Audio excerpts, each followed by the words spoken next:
I'm a speech therapist at Marian, and I've been in speech pathology for 22 years. Hard to say that number. And I've worked primarily with adults on neurogenics, and I taught for a while at the University of Texas at El Paso. So, been around, been there, done that, pretty much. But, swallowing is a very, very important issue. It's a quality of life issue. Right. And so I'm so grateful to be here to help you guys and hopefully answer some of your questions that you might have. So let me kind of introduce what my game plan is today. So the first thing I wanted to do is go over the different stages of swallowing so you have a better idea of what happens. Then I wanted to talk about different types of problems that might occur with HD. And then most importantly, things that can help you during a meal, not only just in the preparation and delivery of the meal, but swallowing during a meal. So hopefully that page, or those 2 pages, will be helpful for everybody. The last page in your handout is some options for thickened liquids. If drinking liquids, a thin liquid is difficult for you, this is a list from the Dietary Association about different products that are available. So I wanted you to have things that you could go home with and you can look at and refer to. So hopefully these are going to be helpful for you. Yeah, this is great. So I'm just going to keep this here, Melissa, because it's going to be easier for everybody. So in this big picture here, which is giant, and we're obviously not this big, but I want to just discuss the basic things that happen when we swallow. You know, we don't think about it. We put something in our mouth, we swallow. We kind of think of it like a big slide. It goes in, slides down, which is far from the truth because it's a very active process, and especially with HD, we're going to have problems along the way. So the first part is being able, you'll see it sometimes referred to as the oral preparatory stage, and that's your ability to get the food or liquid into the mouth. Mm-hmm. Okay, so there can be some problems with that. There can be problems with just the hand-eye coordination or having the right utensils to be able to help you get things up to your mouth, being able to figure out how much to put on a spoon or how big a sip to take. And in addition to that preparatory state, can be some anxiety. There can be some tension. There can be some frustration. You know, eating can be difficult. It's not pleasurable like it used to be. So there's a lot of factors involved just from what's here in front of you to getting it into your mouth here. Once it gets into the mouth, the process is our lips have to close. We have to be able to hold things in our mouth. The tongue starts to manipulate the food. It goes on and off the teeth, moving it together. The cheek muscles are engaged. The jaw is engaged. The tongue is moving. A lot of things are going on. We are breathing. And the respiratory problems with HD is one of the contributory things that happen that makes it harder to be able to swallow safely. So normally when we have something in our mouth, we're breathing through our nose. Our airway's open. We're breathing as we're chewing and getting everything ready to swallow. The soft palate, which is right here, let me introduce what you're seeing. I take that, sorry about that. The mouth, the nasal cavity, this is the throat, this is the trachea, these are the lungs, and this is the esophagus. The food might be pocketing, so it's stuck between the cheek and the gum. It may be difficult to get the food from the front of your mouth to the back of your mouth. It may be difficult to collect all of the food together to make a ball, to get it ready to swallow. I mean, these are just a few of the things that can happen.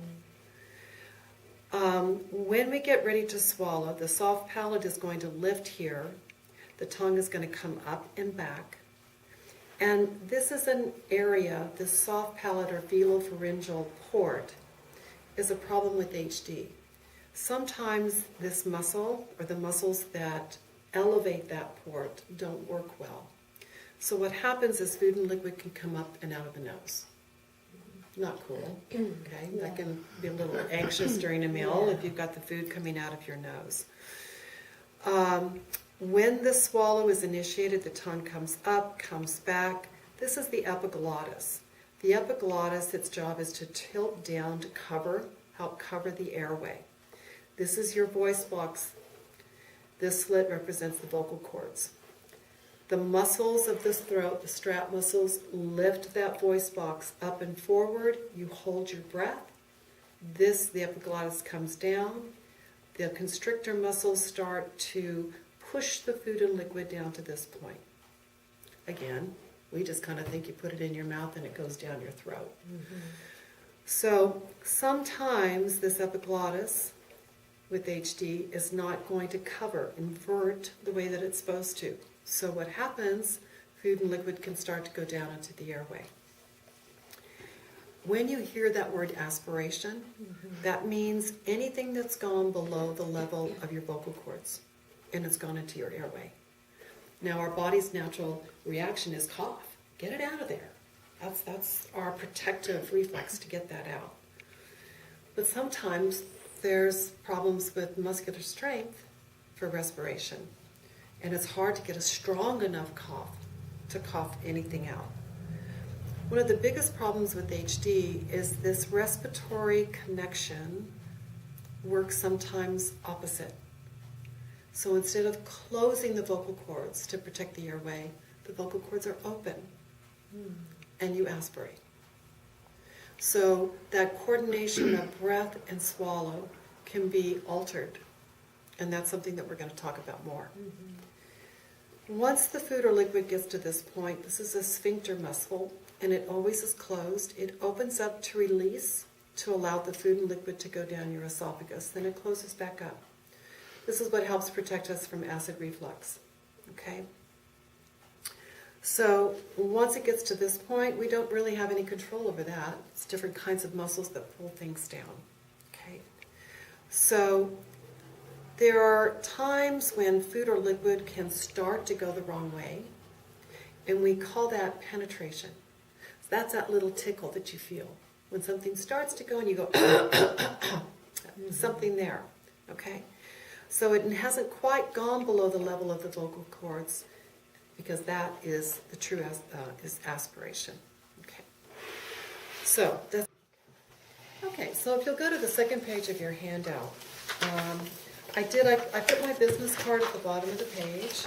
So if you guys needed to contact me with any other information, you've got the information there. Okay. So these 2 pages is basic information about problems that can be happening with HD. And you know, it's very important that somebody in the family knows how to do the Heimlich maneuver.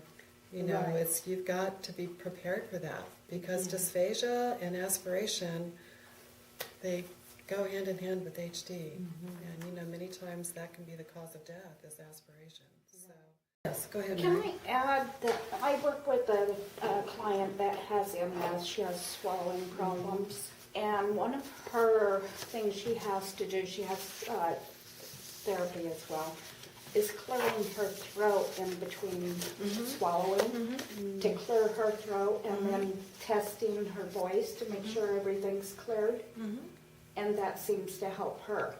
Good, and that's one of the have to things that are, believe that would help with that's one of the Huntington's. things that we've got down here on our list. Oh. Okay, so beautiful, good job. Let me just very quickly run through this, because I know that we need to get moving here. So, again, because of the chorea, the vocal cords sometimes are unable to hold that closure.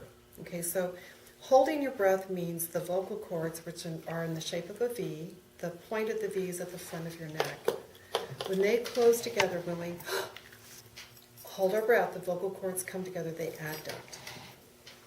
Well, with the chorea, sometimes that movement of adduction is not coordinated, okay, resulting in opening or abduction. So, and liquid typically is the easiest to go down the wrong way, because all you need is a very small gap, and it's going to go down. So that's why sometimes thickened liquids are more helpful. I think we talked about different things that can happen in your mouth, about things possibly going up into the nasal cavity. You may also see some belching because of swallowing air while you're trying to get things to go down. And there can be problems with maintaining weight. I mean, it makes sense. If it's difficult to get the food from here down, again, each one of that's, and constipation is another thing that can often happen as well. So we talked about the anxiety, the stress, and the frustration. And let's talk a little bit about the chorea. So that's another huge factor, is how do you keep the neck or the head in a good position? And sometimes you really need to have somebody there to help, to stabilize the head so it can be in a good position to eat. The upward body movements, the trunk movements. Mm-hmm. So positioning is a very important factor. We are meant to swallow in an upright position, not coming down. And many times that's what happens, is people bring the head down to the food, not the food up to the head. So to me, the easiest things that we can change, those are always the things that I go to first. So let's very briefly talk about mealtime. Due to all of the above that we've talked about, you want to try to create a nice environment during a meal. And distractions, you need to minimize. So you want to be rested, because eating takes energy. And it takes thought, and you have to work at it. You need to have the right feeding aids. Luckily we have wonderful technology that has those great plate guards. You've got the weighted spoons, you've got sippy cups, you've got different kinds of straws, you've got all sorts of different things that are so helpful. Plastic tablecloths, good thing to have. Plastic floor cloth. or a plastic apron. The diets need to be modified as needed. When you start noticing a change with different consistencies, then you can work with that. Things, for example, things with skins sometimes can be very difficult. So peas, green beans, rice can be a problem. You just start looking at, gosh, she was doing great until she had the vegetables. Then something happened. What can we do to modify that? Is it that we need to add more moisture? Does it need to be mashed with a fork before you put it in her mouth? Do we need to go to another thing? So the constant change with the diet, you just need to be open with that, because it's going to happen. Yeah. I had this wonderful head and neck cancer patient. Oh, she's so inspirational. Tiny, tiny thing, and she could not eat solid foods anymore, but she loved to cook. So her biggest thrill was making a huge sandwich. I mean, she was tiny. So she says, I go into the refrigerator, I get my bread out, my pastrami, and my lettuce, and she'd just make this hunker sandwich. And it was the process of being able to do that. It was the joy of knowing I put all this together. Mm-hmm. Looked at it, put it in the blender, and bake it. Oh, really? Oh, But I wow. thought, what a smart lady. Yeah. She kept that quality of life, which was the preparation and the finished product. By the time we've mashed it together in our mouth, it's just puree, yeah. hopefully, if the chewing process is good. Right. So, and as caregivers, you have to be very, very careful. I hear this a lot in the hospital. And they put the tray down, and it's like, oh, God. Well, you're right. Yeah. It does not Exactly. look good. Yeah. It does not look appealing. Mm-hmm. But then if it's presented in that fashion as well, why would anybody want to eat that? So, there are some clever ways of saying, how about that souffle? Isn't that going to be beautiful? Or what a great smoothie. Let's maybe add a little bit something to it, So maybe it's in a pretty cup. Maybe it's, I don't know, a little piece of mint on the side. You know, you can be creative in the presentation of how you do the food. During the meal, certainly you want to try to be in an upright position. You may need to have assistance for head stability. You may want to adjust the height of the food presented. You know, you definitely want anyone to be able to be independent. I think that's such a very important thing. And I've been feeding people for 22 years, and it's hard to judge how much to put on a spoon for someone, when to give them the next bite. Yeah. And unless you've developed your own little system, that's very difficult to do. So even if I can do a hand over hand, let's scoop and lift. The shorter the distance is from here to here, the easier it's going to be to get to here. Right. Okay? So again, you know, maybe we just have a higher form or something that you put the plate on to make it easier. You may have to give cues. You know, you need to swallow. You know, sometimes stroking the throat kind of helps initiate that swallow. You may, and we'll go through some more cueing here, but basically as a caregiver, you need to figure out your system, however cueing system about when I need another bite or how much, or when I need a break. That can be just as important too. You know, meals are going to take a minimum of 30 minutes. It's just the way it is. Could be an hour. But, you know, if you just know that's the way it is, then that's the way it is. That's part of our day. You want to try to keep upright for about a half an hour afterwards. You don't want to have somebody lie down because it just makes it easier for reflux. And you also want to make sure there's no coughing after a meal. Many times there can still be residue in the throat. There can be some reflux, and you can aspirate on that. So if there's coughing after a meal, aspiration can happen before you swallow, while you swallow, or after you swallow. So it's very overt. You know, people are not going to be coughing, and then it comes mealtime, and there's a change. So when you see that, that's a red flag for you. Okay. All right. So on the back side, I have a list of just a short list. There really are actually more than these. Because I just wanted you to have some things that you could take home today and go, oh, I could try that. We talked about some verbal cues. Now, one of the things suggested is telling someone to hold their breath and then swallow. And I do that sometimes with my cancer patients. I have them hold their breath, little cough, and then swallow again. But that takes thought. That takes the ability to follow those directions. Right. And so it's a great idea, but it may not be a practical idea. And you really have to think about it. So again, the biggest to me, the red flag for you is that whole breathing system, that discoordination, where they're inhaling instead of holding their breath during the meal. The other thing is not being able to monitor how much food is in the mouth. So sometimes people that are feeding, they just keep putting that food in. There's like that control button is not working. So, you know, there are many times I have to literally hold somebody's hand down. And then you watch. You watch for them to swallow. You watch when they open up their mouth, because if they still have food in their mouth, you don't want to put more in. Okay? If they still have food in their mouth, you need to cue them to swallow, or you may need to have a sip of something to help wash that down.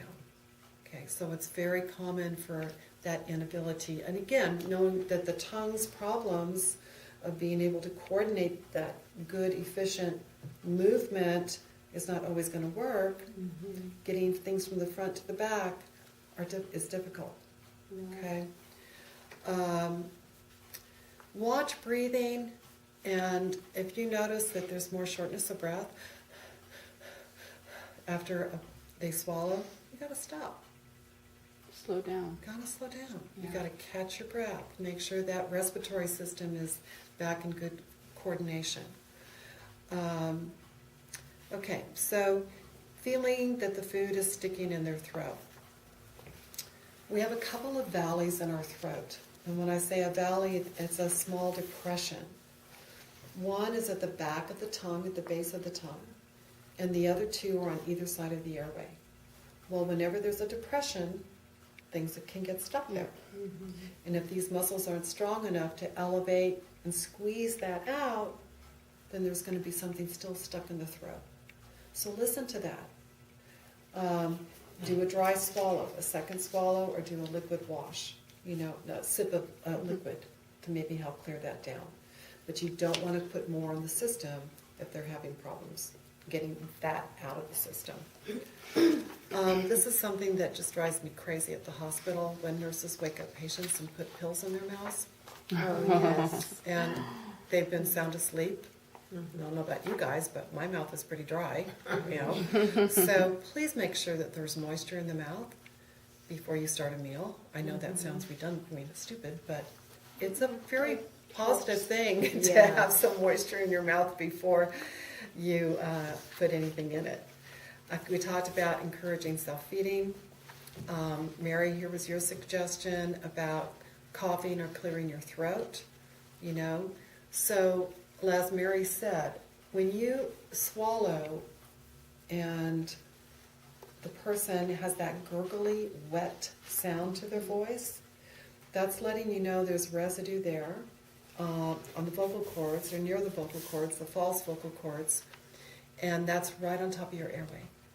So you want them to or cough, okay, to expel that and then swallow again. One of the things that I like, if you are finding problems with not responding to food in the mouth, is I put a metal spoon or fork in ice, in a cup of ice, make it nice and cold. Then when you put it in the mouth, it's, wow, I got something there. So that is very helpful. Obviously, you're going to stop if someone is coughing and choking. Reassess what happened. Was I going too quickly? Was it too much? Were they just not coordinating breathing? Is it the consistency? Maybe we can't do that anymore. Maybe we need something else. Okay? That's problem solving. That's something needs to change. Okay? You may need to adjust to smaller meals throughout the day, and you certainly need somebody trained in being able to do a Heimlich. So let's briefly talk about, I didn't put it down here, but some common swallow maneuvers. So you talked about tucking the chin. Mm-hmm. I didn't put them down because not everybody can follow the directions. Okay. So this was something that our profession used a lot of a long time ago. And doctors got a hold of it, and then doctors started telling patients, you need to tuck your chin before you swallow. Well, for some people that works great. For other people, it's the worst thing in the planet to do. So it's not the automatic Band-Aid, okay? And you have to find the spot that works for you. If you tuck your chin down too far, you're not going to be able to swallow. So you just have to find that certain spot that works, all right? And that's trial by error. Other techniques, tilting the chin up is a way of helping to get the food from the front of the mouth to the back of the mouth. I have to do it. I have my big old calcium pill in the morning. I can't swallow that sucker, so I've got to do the old chin up. It just works, okay? But that's a way of getting it from front to back. Sometimes patients, it's a little bit easier to get things more on a stronger side. You know how we all chew more on one side than the other? Right. And there may be one side of the mouth that is just stronger and more coordinated. So by tilting your head, that just moves things more to one side, okay? But it also could be like a magnet and draw and pull things where it's pocketing. So with that in mind, always make sure after a meal that the mouth is clean. If you have to finger swipe, finger swipe. If you have to do a toothbrush or if you have to use a sponge, keep that mouth clean. Bacteria builds up very quickly in the mouth, and all you need to do is just keep it clean. Okay, so oral hygiene is very important. Another technique is turning your head to one side or the other. Sometimes they say tilt the head to the stronger side or the weaker side. I have found it can just vary per person. So just like tucking your chin, you could slightly turn your head to a small diagonal, or maybe it's a bigger turn. You'll know if it doesn't work. But, you know, it's nice to know that there are very, very simple head position options that you can use. The other thing that I do most often is have somebody swallow, and just like you said, Mary, do a little cough or just to safety. Just get it out of there, then swallow it again.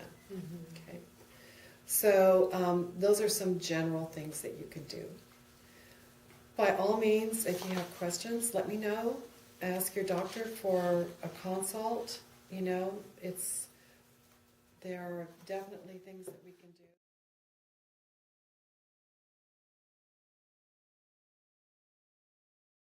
You could get a high back chair, you get something, and then you're going to put it right here, and you're going to push as hard as you possibly can.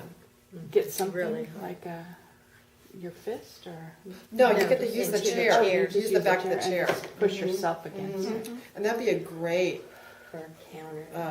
in-service for you guys. Yeah. Is have people come in and talk about different things that you guys can do on that. That would be great. Definitely. Well, I want to Okay. thank But, you so you much. know, with you guys in mind, I have found that using like a lemon swab before a meal helps wake up the palate. Oh, a lemon And swab, just what's that? before eating. Oh, that's A good. lemon swab. Or even Like just a slice of a lemon? squeeze of lemon. Squeeze a lemon. It wakes up everything. It starts everything. Just saliva. brings Like a Saliva. little slice of lemon, or? Yeah, Yeah. just little squeezes. We of use milk. like a lemon glycerin swab, Uh-huh. and those are great. They But all are, you and need- they help all you- moisten the mouth as well. It's just like a Q-tip type swab. Exactly, exactly. Little You can sponge put it in on. ice. Actually, it's got a cotton tip. Oh, It does. Yeah, You just yeah. swab the mouth with it. But you don't even have to do that. You can just Yeah. get some lemon. Yeah. Lemon juice. It'd be great. I'd get it cold though, really, really Right. cold. You mentioned something about immobilizing the head. No, giving assistance to Assistance. stabilize the head, So that would not be just immobilize. okay. I was No, going to say that'd be that would kinda be scary. very scary. Yes. No, no. I mean, if you've got problems with neck, then you're going to want to. It may just be that's all you need. It Okay. could be that For simple. stabilization. Yeah, Okay. yeah. Not immobilization. No, that would be scary. No, we don't want to go there. Wrong word. Sorry. Well, thank you very You're so much. welcome.